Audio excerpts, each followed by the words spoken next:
I'm excited today because we are going to have a special guest today.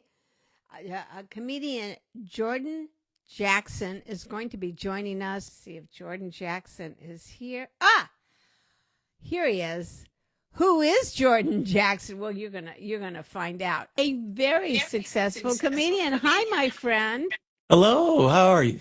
Oh my God! Behind you is that dynamite? Right. I got $1 for every time somebody says, I loved your show. Okay, first of all, that's like 20 years. What, Jenny didn't age at all or what? Oh my God, I am. I'm not embarrassed to say I am that age. All right. Do you know, just a little trivia about that? Do you know who one of his writers was on for him? Because a lot of people get famous doing one thing, and I know that's what we're going to talk about. And then they got to put a stand-up act together and go out there. And there's a big difference between being a big star on TV and then standing in front of real people Oh, and yeah. connecting, hitting them. One of his writers on his show was David Letterman, and it was one of Letterman's first jobs.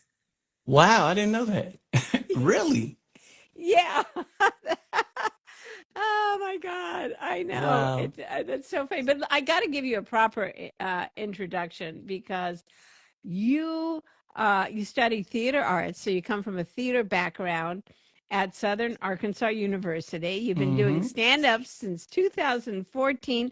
You're touring with Country Wayne, and you have like 485,000 followers. How, how the hell did you get? How the hell did you get over 400K followers? Skits and creating content.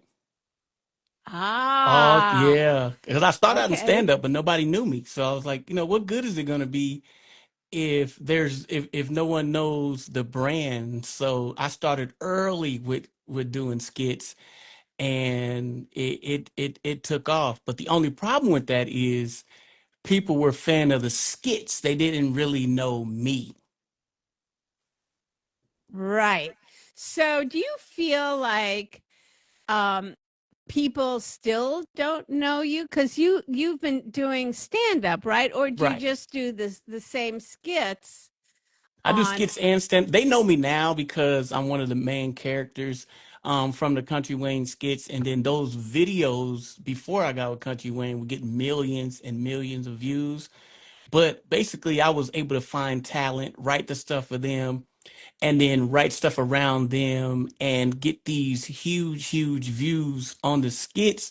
But then as it went on, I realized that I'm like, I got followers, but for stand up, you got to have fans. You got to have fans because fans buy tickets. Followers just press the like the like button. right. So what do you think the difference is between fans and followers?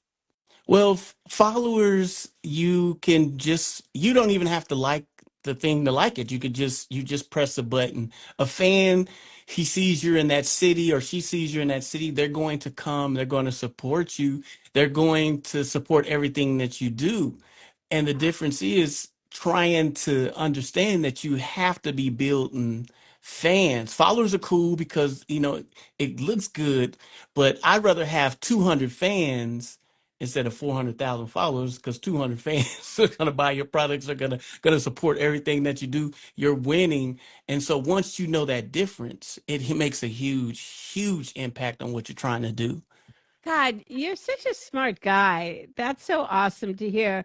And I get what you're saying is it's getting followers versus fans. It's a difference between getting likes and being loved, right? Right. I love you so much that I want to sleep in your t-shirt with your face on my chest. Exactly. Yeah, that's love. Right? You know what I'm saying? That That's love. that's love. You know the money that I make working at Dairy Queen? I'm saving up because I want to see you in person In and person. I And I want feel like I you know to you. see me. Yeah. that connection. And without that connection, you're not going to be able to think about what it takes. I don't think a lot of artists that are just starting out can go through the facts of what it takes to come and see somebody live. I might have to get a babysitter. I might have to go and spend extra money that I might not have to get drinks so that we can have a good time. That's a commitment to come out and see somebody live. So a follower is not going to do that. It has to be a fan that's going, he's in my city. There's no way I'm not coming out to see him because I've been following him for years and I feel like I know him Do you or know her. who's really scored that really well and went from like zero to filling up theaters is Jessica Curson. Have you Right. seen what she does? What do you think she's doing right that makes people like actually get, and in LA to get on a freeway, like to take the 405 to see her and to pay for parking? It's Hmm. just The so gas, all of that. all that. So, are you familiar with her at all? I'm not familiar with her. I am familiar Okay, with Matt Rife, though, who did the same exact thing. right. And the difference is connecting to your fans. Without the connection, without doing these lives, without putting an investment back in your fans. I think a lot of times when we're just starting out, we're like, me. And we're not doing the small things like interacting with the fans. Someone gives you a compliment. Hey, I've been following you for a while. Well, thank you. DM them, respond to the comments. Those little things that makes you a person that they can connect to and want to come out and support. And, social media now allows you not to have to go through Hollywood. You get to build your own audience. That is a blessing. That is a blessing. And so we have just a question here, and then I want to get into my questions that I have for you. And Rob Hale says, do you have opinions about maintaining an email list of fans versus social media? Do you find Emails are definitely important because even if a person doesn't check their 30,000 text messages that they have that they just missed, everyone checks their email every day. So when I met Logan Paul, I was like, yeah, I've been DMing you. And I shot a skit with him. And, this was years ago. And he was like, he gave me that. He's like, listen, you really want to reach out and you want to collab with someone, go through emails because the bigger you are, the more famous you are. You're going to check your emails every day. So that's a super important thing. That's a part of the process of building. absolutely. So, you told me in your messages, which I did read my DMs with you, and that even after 10 years performing, that fear still stops you from doing new material. So I really relate to that. Do any of you listening on this call relate to that? That there's this, you get your spiel, you get your thing, it's hitting, it's working, and then there's that fear. So, can you talk a little bit about what you are afraid might happen when you try new material? Well, the thing is, uh, the people who have been doing comedy, whether it's just starting or even veterans, it takes you so long to get consistently funny that once you get that, it's hard to let that part of it go. Now, I write every day, and I even convince myself when I get up here, I'm going to put this new material in the middle. I'm a veteran. I know where you put it. You got heat behind that. So if it doesn't hit, they don't know if it hit or not. But for me, that's a it's just weird. Like I'll like the not knowing what this bit is going to do because I know it's funny because I've worked it out in my head, but you're only going to be able to get to that new material on stage. And sometimes that fearlessness is not there, and I'll just fall back on the crutch of a joke that I know is going to slam and I know it's going to hit. All right, let's do true confessions here. How long have you told a joke, the same joke? Oh, I would have to say at least six, Come seven on, true years. confessions. Yeah, 6 or 7 years. Yeah. But not the joke the same exact way because you're maturing as a comedian. You're reading your book, that teaches you, it's like, oh, that's why that fell flat. So it's one of those things where I'm always going to get new material and I'm going to add that to it. But, I want to get to the point where I'm like some comedians who, like, even Country Wayne has a new hour every year. And he's fearless when he goes out there, but they're there to see him. That's the difference, as an Yeah. opening act. It's like going to somebody else's family reunion trying to be funny.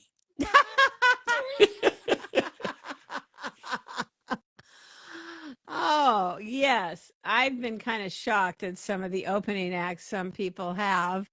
Um, it's just kind of weird.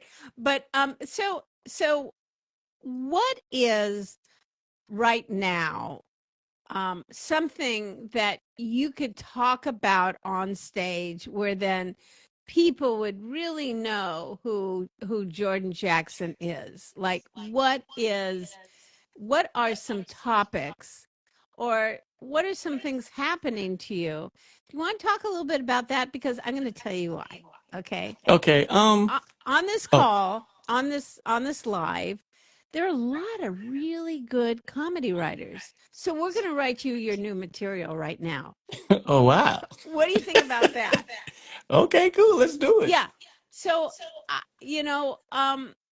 can you give me like what do you open with? Like what do you change what you open with or do you have a kind of opening or what do you open with? Um, well, I have to open with the obvious, which is the similarities of looking like JJ Walker, which I hate, but it's the elephant in the room because Cat Williams came up to me one time and he was like, "You were on stage, you were doing your thing. I enjoyed you, but you didn't say one thing about Jimmy JJ Walker." And I was like, "Nah, I don't want to do that because now it's a gimmick." And he's like, "No," he says, "I was a character on Friday until I wasn't. Sometime if that's something that people will remember you by, you have to embrace it. You don't have to stay on it, but you have to at least address the elephant in the room." So, when I do that, I'll just go out and be like, "All right, let's get it out the way. Yeah, I know. I look like I'm from that old 70s show, blah, blah, blah." And then that always gets a laugh, and then I'll go into the rest of my set. Okay. And is JJ Walker still working? Is he Yeah, still alive? yeah. Oh, he I is. met him one time too. What Yeah. a butthole. Yeah, I opened for him once. Did you? I Oh my sure did. God. I, I sure did. I couldn't And believe how I met him in the Miami airport and I went to shake his hand. I said, "How you doing? I'm Jordan Jackson." He said, "Let's keep it at a handshake." I was like, "All right." well, yeah, you never know how if people have germy or what have you, or what's going on. But I was like, But "All right, that's cool. No problem."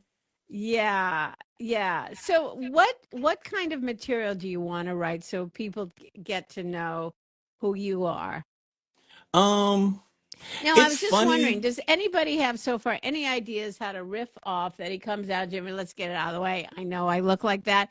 Any other payoffs that anybody has for that? That would be really awesome because, um, uh, um, because you're let's see, JJ Walker.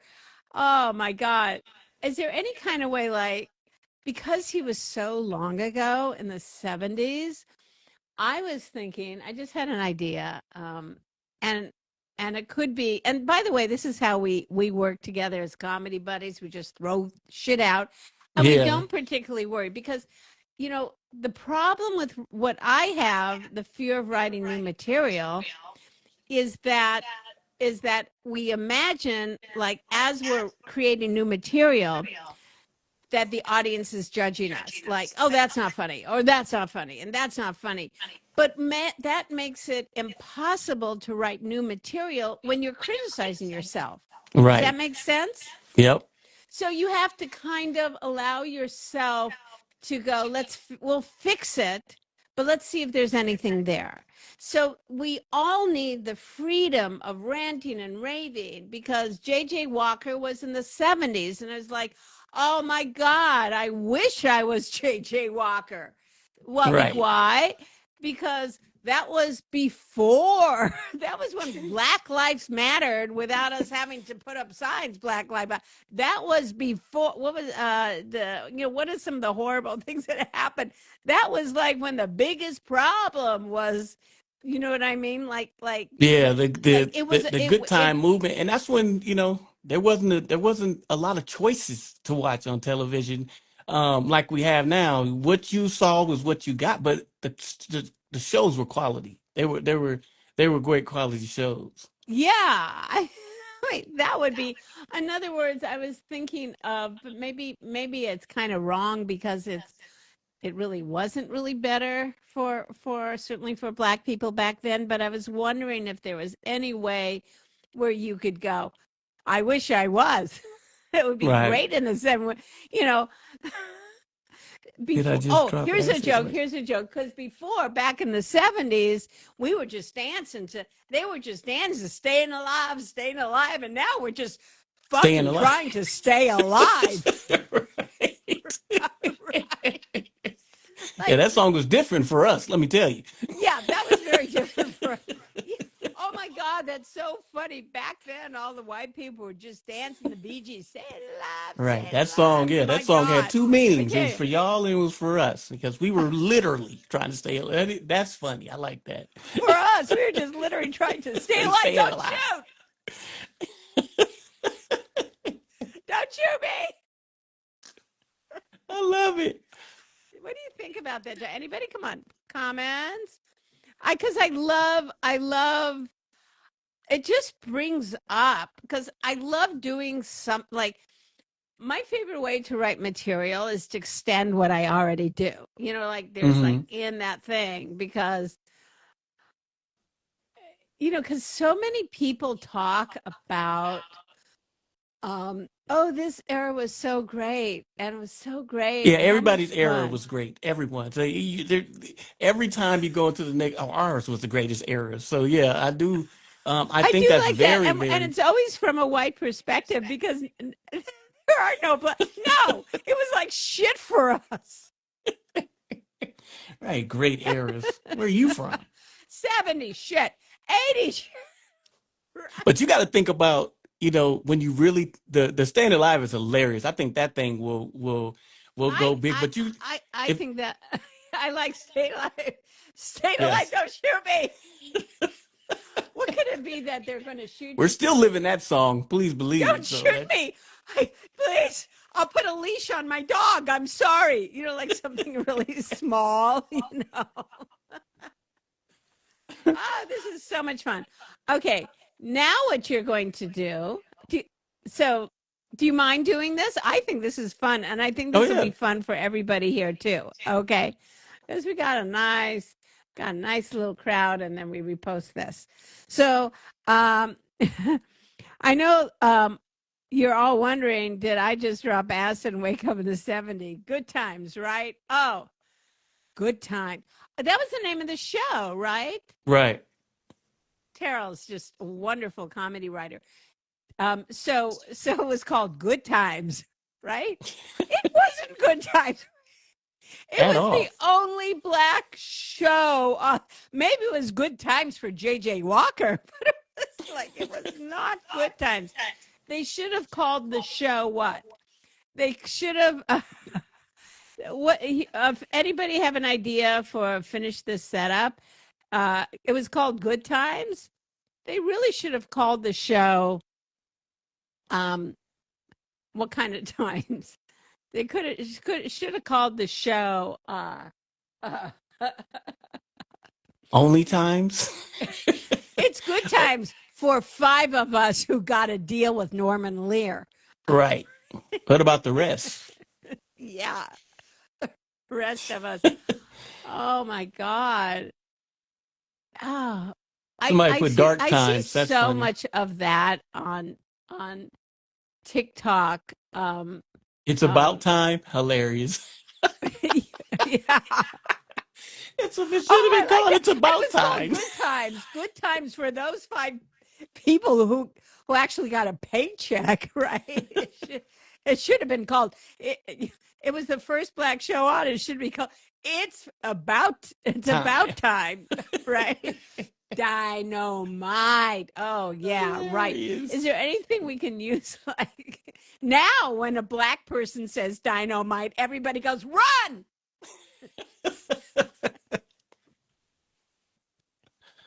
I love it. What do you think now when everybody goes? Back then it was dynamite. Oh, that was his catchphrase. You can explain it to younger people like Tough dynamite. time. Everybody thought, oh, that's so funny. Now if a black man says dynamite, everybody goes, cover, Right. Everybody's looking like, what the? cover, hide, run. It's about, oh man, hilarious. Let's see. I Now love it's our those. time. You know what I think? And I think, Jordan, is every time any kind of thing that we think, oh, I don't want to do this material, it's like there's always some gold in it. Like what we're really resisting is like, or what our problems are is like, that's where the gold is. Oh, for sure. Because if I could share with you, so for 1 year, um, I was I was not touring, and so I literally had went from $100,000 a year to door dashing. And when I tell you the humility that came with that, because I'm still famous, people still know who I am, but I still got to deliver these packages. And like people are like, "Can I get a picture?" And I'm like, "Ma'am, calm down. Can I get mine first?" I mean, literally, you're being selfish right now. And that was so humiliating, but I had to get my bills paid because being homeless is more humiliating than working at DoorDash. Yes. So being able to go through that transition was tough. And then, of course, I went back and I I tried to talk about it on stage, and but I only had that first part of it. There was nothing I stretched it out to. And so people, I would get this big laugh, but then there's like I know there's more to it because it's like you're famous and people know who you are, and you're trying to dodge places. Don't bring your DoorDash bag, keep it in the car so people don't think that you're just picking up an order. Like there's a lot of like a lot That of is stuff. hilarious. Now, do you do that on stage? I've only done that first part about it.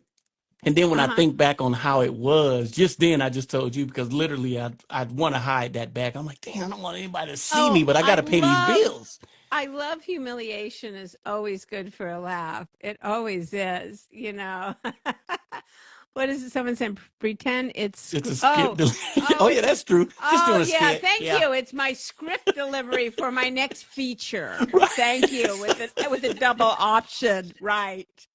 Yeah, I like okay. that. That's funny. That's funny. Yeah, But it's like it I don't really. happens I to mean, I'm Jordan Jackson. I'm not really doing DoorDash. yeah, Really. right. Oh, yeah.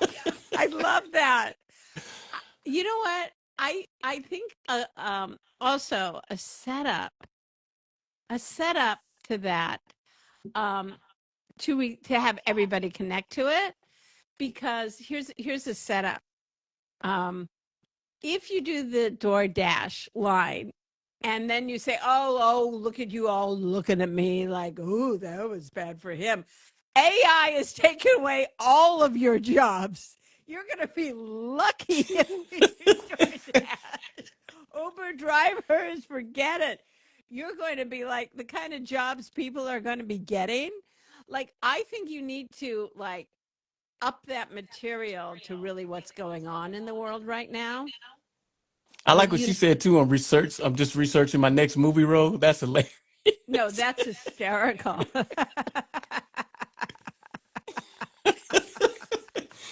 Oh, Yeah, I'm oh playing no, this no, big no, DoorDash no. guy in this new This is film. oh my God. Show them the cameras. This is a reality show. When a famous Yeah, I gave my comedian guys the day off today. pretends. But I really do, I do think, all those act outs are really funny and we'll get a big laugh. And the more bigger you do, like the more embarrassing it is, would be very, very funny. But then I think, because there's nothing funnier than watching someone like trying to cover up Right. humiliation and lie and everything. Nothing funnier than that. But I do think bring it to the audience now because you mentioned in your DMs to me. Again, I'm going to say I've read them. Is you said that you really want to have a connection with your audience. Okay. So, one way that I find is really good to do that is to start using the word you. Just You. you. So you go, and there I am, and I'm doing this, and I'm doing that. And then we do that joke, and that's just fine. But then you could go, like I said, it's going to happen to you. And I think there's like a, a really good routine about what's going to happen, what jobs people are going to lose, like who's going to be losing their jobs to AI, and what kind of jobs are they going to have to get. Right, Right. it's going to be worse than you're going to wish you could have gotten a DoorDash gig, but that's been taken over by Elon's robot. Right. You know it's Right. coming. Uber's already got no Damn drivers. robot took away my DoorDash job. I think that's a funny spin that we're all going to be grateful to have those jobs. Like, oh my God, he's still got a DoorDash gig. That's so great. How do I get one? I can't get any Right. job. That's the world going to. That's the world we're all going to go to, and so I think you need to tell the audience that. And why not you go into crowd work at that moment? I know that's going to scare you, but I'm going to challenge you. Ready? So I want you to go and say, is there a feedback on? Do you have a speaker on or something? Or I yeah, some do my headphone. feedback. Are you hearing feedback? We Maybe need a to. little bit. Maybe I It's need all to right. turn. Slight. It's not enough to get upset about. So How about now? You still getting feedback? no, I'm not getting feedback now. Okay. Okay. What about asking someone what they do? Hi, sir. What do you do for a living? Right.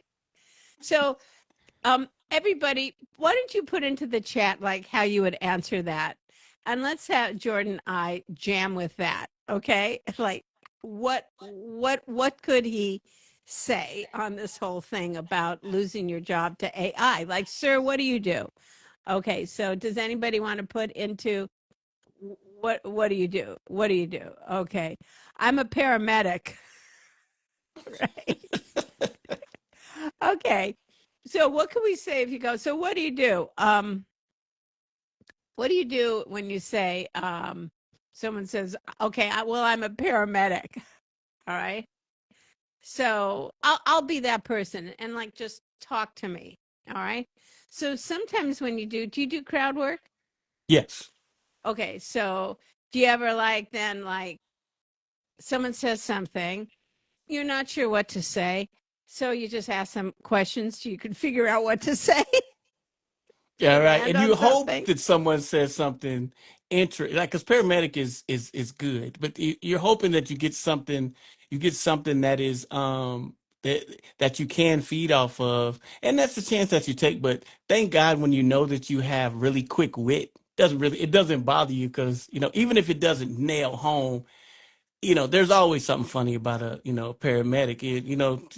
Gas. So let's just go. Let me. Could you want to play with me a little? Like you're on Yeah, yeah. stage, I'm the audience. Oh, let's just play a little. Okay. Okay, so what we're doing is like we're going off the DoorDash joke about like how you were a big comedian and then you ended up, and this is really real, but and then you're gonna go your jokes about that, and then you go, but now look at you people. You're going to be losing your job to AI. You are, sir. What do you do? Okay, you go. Take it away. So the person already said they're a paramedic. No, yeah, just yeah. I'm a paramedic. Oh, paramedic. Okay. Well, at least you're saving money on gas. And let's just be honest. I know that you're using that ambulance for more than just emergencies. And that's what I would say. Are you also doing DoorDash deliveries with it? All right. And if you don't mind, if you could pick me up and help me on some of that, then I'll go 50-50 on some on some because that gas is killing me. Now, how would a robot take away off paramedics? Why would a robot be better doing his Well, job? that way you could hit a couple of cars and you don't have to worry about you while you're saving lives, you're not costing lives. So to me, that's a win-win. Right. I love that. AI is going to take over that, right? Because how many cars have you hit? Right. Oh, I got the light on. Everybody's going to get out of my way. Come on, how many lives have you hit trying to save the Right. one the And one how old many lady times that have we got in the used that back, light for right? our own personal use? Every time I see one, I'm like, is that an emergency? Or did somebody's wife say hurry up and get the milk home? Because I mean, if you're really thinking about it, if you had access to the emergency lights, would you only use them for for real emergencies, or would you? It's still technically the truth. It's an emergency for me. It's not an emergency for the world. So I love this idea how AI would be so like the premises, AI is going to take over your job because you're fucking up. You know that, right? Like it's going to be better than you. And then you go, all those, come on, you're taking them out on dates. How many cars have you had? Da, da, da, right? So what are you going to do with those skills when you lose your job to AI, right? Yeah. Like that's the big question. Like what would a guy who's able to like I guess they do. They're emergency responder. What kind of emergencies would then they be reduced to responding to? Yeah, getting somebody that pizza in 30 minutes or less.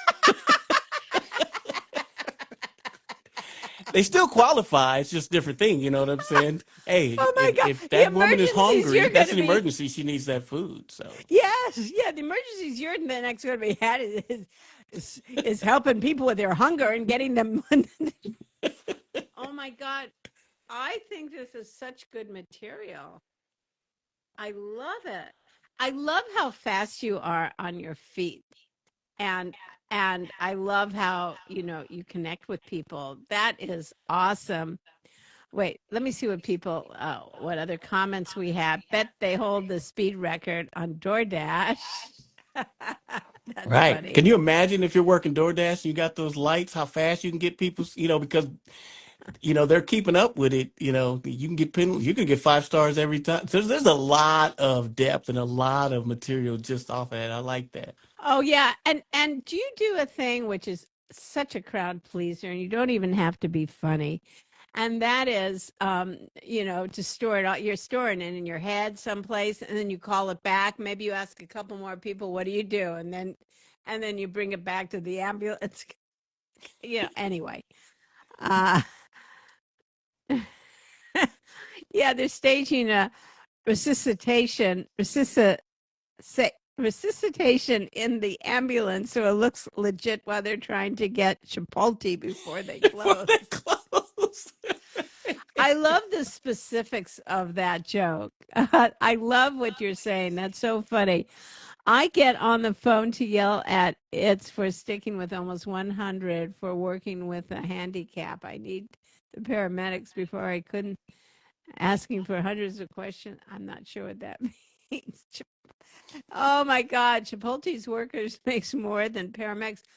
They they Yeah, I really like what don't she get. said too. Like AI cannot take away our quick wit as comedians and as comedy writers. And that's one thing I've liked on projects that I've been on where they've had characters and stuff, and I've punched up scenes, not paid for it, but just punched up scenes. But that's part of it. But so many people have said, man, if you could ever get with the right people, is I've never seen anybody as fast as you that can take a situation and just make it funny that fast. And so that's why I wrote my first movie, small shout out. Two Oh, Preachers on you're the Mission is awesome. coming out this month. Yay! What's the name of your movie? Two Preachers on a Mission. Okay. Everybody follow him. Follow me first because he has over 400,000 K followers. So screw him. Follow me first, but then follow him and make sure you see his movie. Um, so I want to ask you a final question. And what is the most unfunny topic that you talk about revealing something about yourself? I mean, Unfunny topic. I love the DoorDash story because that's that. Well, everything was going good, and then I just got broke and failed. And that's good for everybody else because that's what life is, Right. right? So, tell me, tell me, what is something you reveal about yourself that's a little scary and wasn't that funny? Or Um, I think something that's scary is I'm never gonna get a Father of the Year award because financially I've been there for my kids, but I haven't had been a part of their lives the way that I wish I could have been. And so that haunts me to this day, even though we have relationships and I still try to apologize all the time. And they're like, what are you talking about? You're a great, but you don't feel like a great dad. So that's one of the things uh, that torments me a little bit. I wish I could have had a lot more time with my kids. um one thing material wise that popped into my little head is that when a man realizes this, his children are usually grown, right? So you want to make up. And- but you go, Right. look, It's, it's like, well, I don't look want to what play I catch, you know? got you. I got you this fluffy doll. Dad, I'm 35 years old. You know, Right. you know, You heard the term, it's never too late. It's too late. it's too late. I love that. I love the thing because I think so many people will relate to that, a father's regret of not being there when, and then trying to make it up after it's too late is such a good premise of the things. So let me just see what people are saying about kind of these things we're setups we're having.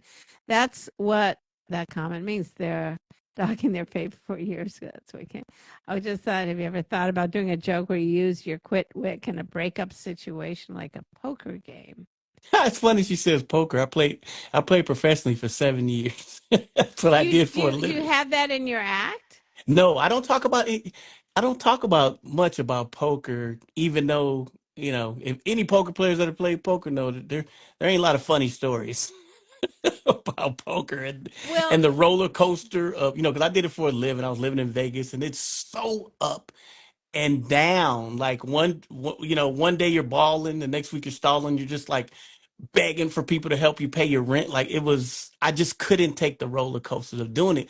But I was a really good poker player because I could really read people. I was really good at reading people. now, do you have the same skill in your relationships, Yes. like Yes. picking people, Oh yeah, I picking could a read partner? Are you people. married? Yeah. Yes. Oh, okay. Well, that's good because I was thinking some people have really good skills, in their job, but goes out the window with their Well, relationships. I've been married twice. The first marriage I lost because of poker. So let's put that out Well, there. I want to, before we end, because I have to answer a couple DMs that I had from other people, but Mhm. I wanted to say to you that if you put together a poker set, it could be very lucrative to you. Oh, really? Yes, very, very lucrative for you because when you niche yourself to a certain audience, and like I have an act that I do just for nurses. Okay, now I'm not a nurse. I've never been a nurse, um, but I've done so many nursing gigs that I've developed material that I know nurses love. Or like teachers. Like I was a teacher for like 2 years before I got fired because apparently being the class clown wasn't a good job skill as a teacher. But anyway, but I've used that when I was like really young, my teaching, and I do a lot of teacher gigs. So I just throw in a lot, like 15 minutes if I'm doing an hour, and I do 15 minutes of like teacher jokes. I do 15 minutes of nursing jokes, just like throwaway little things. Well, I'll be perfectly frank. I'm not a nurse, although sometimes at night I'm asked to dress like one, but that's another story. Anyway, so Hilarious. anyway, just like throwaway stuff, easy. And I then get hired because you can then set up a search. You can put keywords, poker player comic, and you then get booked because they're all at hotels, and that would be so cool to have a comedian who is a poker player and is playing to an audience who does poker. Would be very cool. It's just It the way is, to and go. you're right because it is a niche that's by itself, and it's so funny because I have so many poker friends that but they never can support because they're always playing poker. But I just did the Fox in Atlanta, and all my poker buddies came came Well, for that's the this one thing. When time you're in at. a niche and you do Yep. stuff just for them, like for instance, I'm going to do a set at a comedy club. You know, it's impossible to fill seats, right? Well, so how did I fill 3 nights at a local comedy club like that? I'm doing pickleball comedy. And because the pickleball club I belonged to had a mailing list of 1,500 people, and it was sold out within 24 hours. So when I don't know, you might want to ask AI about what is the validity and of what you can make. Being a comedian and who is a former pro poker player about the ins and outs of tells and the things that you could do so much with that, and then Right, and do that's such a comfortable subject for me because yeah. So you could thank Terrell rhymes with Carol. She always said Terrell for like being psychic and bringing in the poker thing. So I so have enjoyed you being here. Thank you so much. Now, will you promise everybody to try out one of these jokes? of course. And would you let Uh, us know? Will you come on and just say, come on, maybe, after you do your next gig? And which one did you try? Did the happy days thing work or, not so Yeah, happy day, I'm using all of whatever you them because call it? all It's of them were about time. great. Good times. It's about time. Yeah. And you'll come on and you'll go, "Oh yeah, I did that." And just let us know because afterwards you're going to do a killer joke, so you know what you're headed to, so you can breathe into the new material and take your time because I really want to know. And I'm I going to could do those jokes at Flappers July 17th.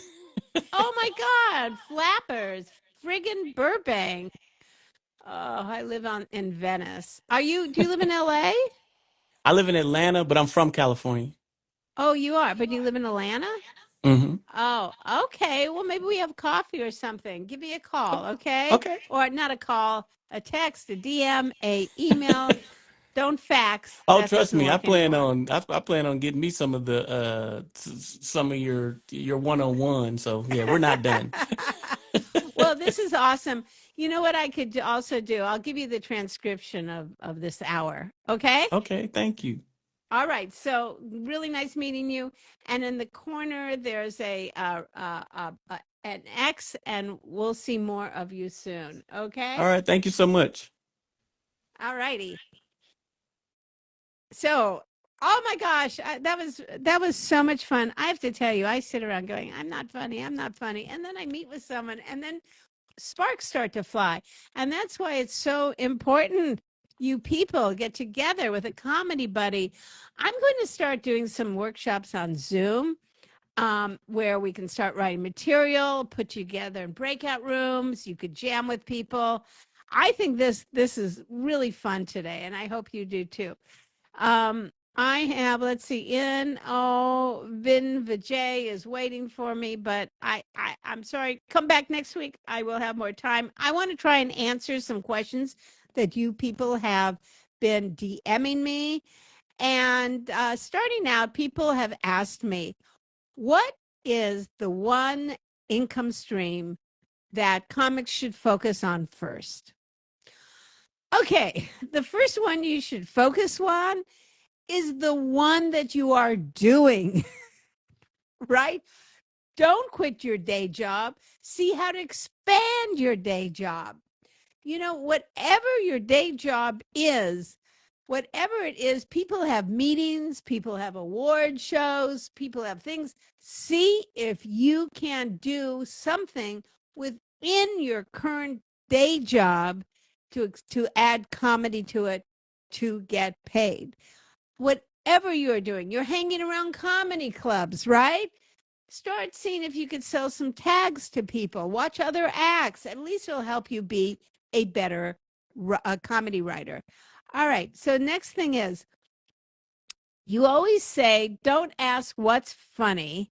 Ask what's wrong with your life. What is that process like? Okay, if I say, tell me something funny, it's like, you'll immediately go, my vagina, my dick, my breast. Oh, that poop, farting. Not funny. But if you say, hey, what's hard about your life? What's weird? What's scary? What's stupid?